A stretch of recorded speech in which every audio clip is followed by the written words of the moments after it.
भाई पुलिस अमन के पीछे लग गई है, जल्दी से भाग यहाँ से। चल इधर निकल। अरे यार चोरी वाला काम भाई बड़ा महंगा पड़ गया। भाग भाग।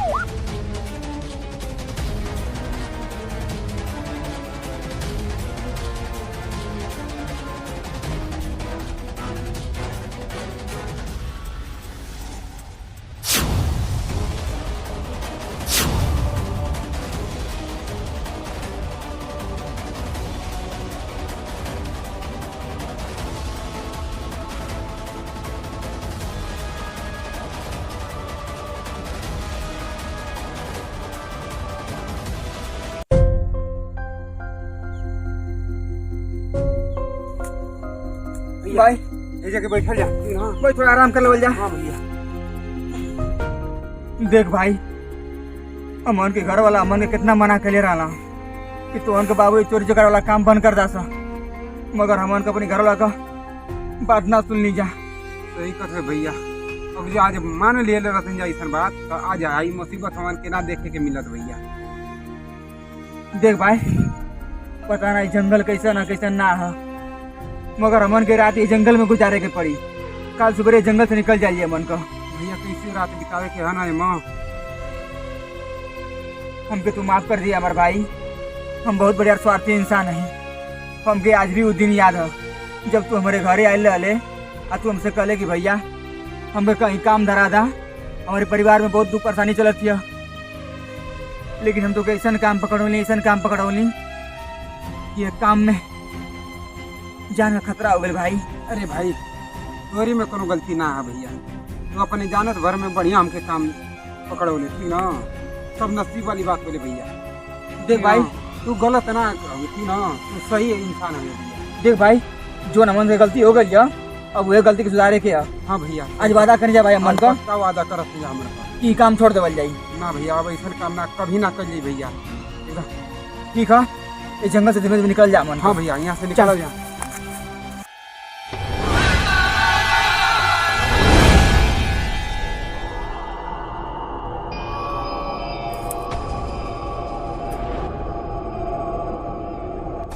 भाई बात ऐसा नहीं है कि आज तक हमके जंगल से निकल ना सके नहीं जा।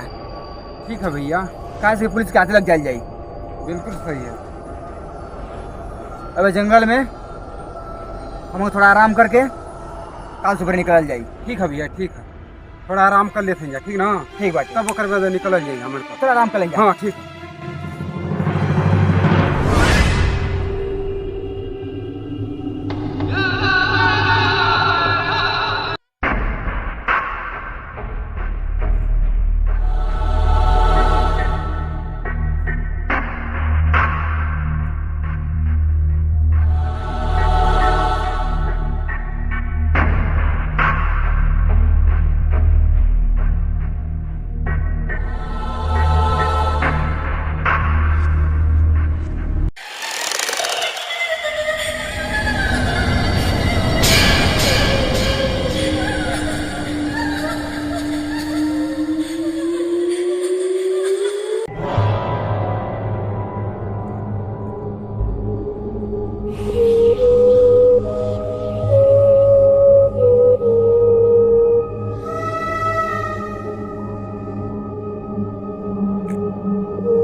हमके ऐसा काहे लगा था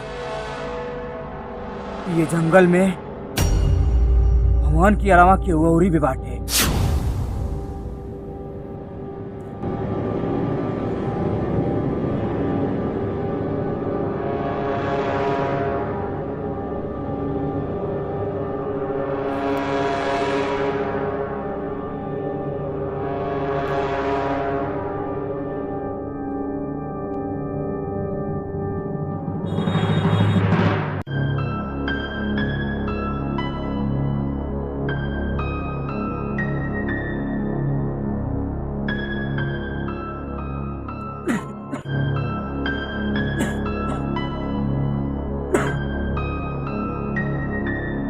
क्या सांस लेने में कैसे दिक्कत होती है यार। हैं?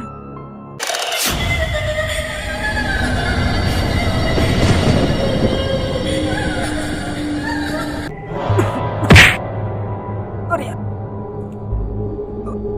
हम कैसन कहे लगा था कि उमर गला दबा हुआ था।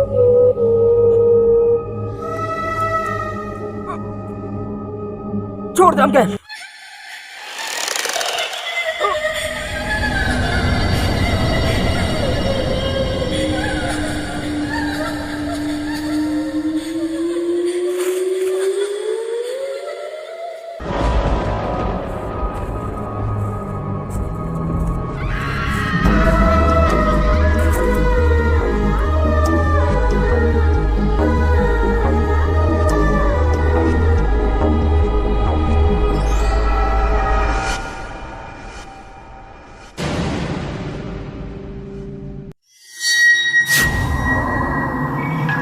भैया भैया कहाँ गए? अरे भैया भैया भैया भैया ए भैया भैया पता न कहाँ गए भैया भैया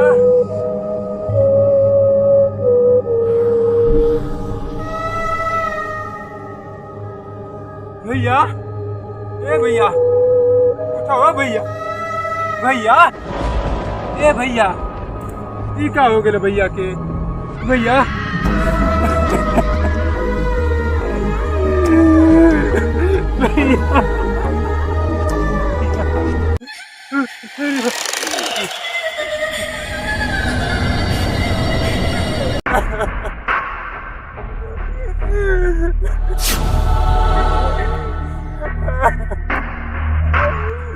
हाय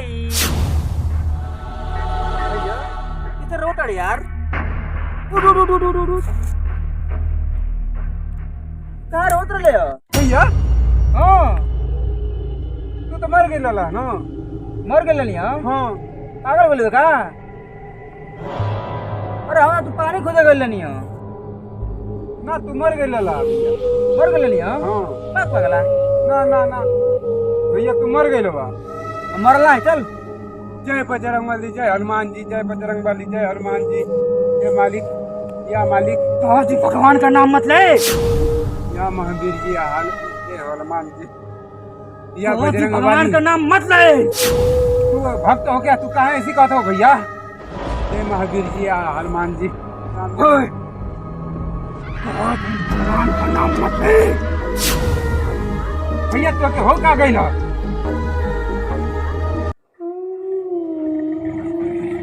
कुछ न रे भाई भैया तो आवाज के का भैया बहुत हम कुछ ना बोला चल यहाँ से। जय श्री राम जय हनुमान जय श्री राम जय हनुमान जय श्री राम। भैया गायब हो गए। अरे बाप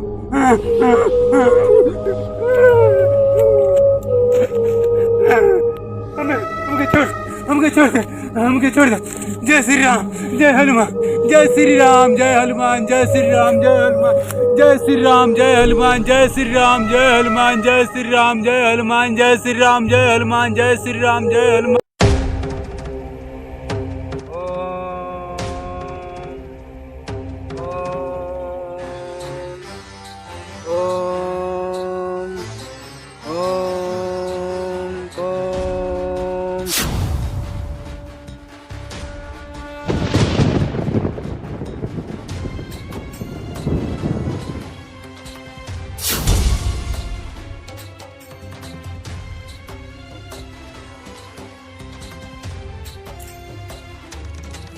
लगत है जंगल में कोनो फिर फंस गइल बा। मुसीबत में बात जाए पड़ी।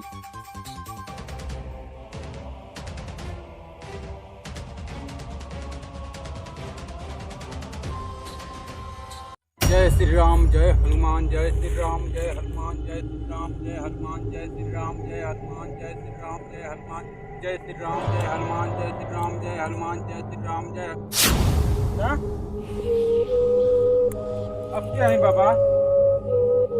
हम एगो साधु हैं।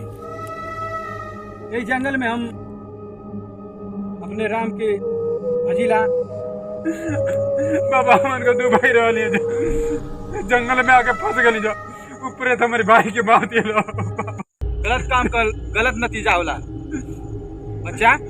हाँ बाबा तो लोग गलत ना करता आज जंगल में तो लोग के आवे के ना पड़त। तो लोग भाग के जंगल में आ गईला। अब वो आत्मा अगर तू ये रास्ता से जल्दी ना निकलवा वो आत्मा तो आके छोड़ी ना।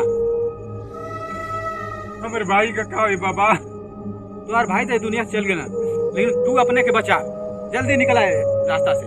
ठीक है बाबा आशीर्वाद दिया जा जा। अरे दुष्ट आत्मा तू हर इंसानों को तड़पा तड़पा के मारती है। तुझे इस जंगल से छुटकारा जरूर दिलाऊंगा। इस जंगल से भगा के रहूंगा। जय श्री राम।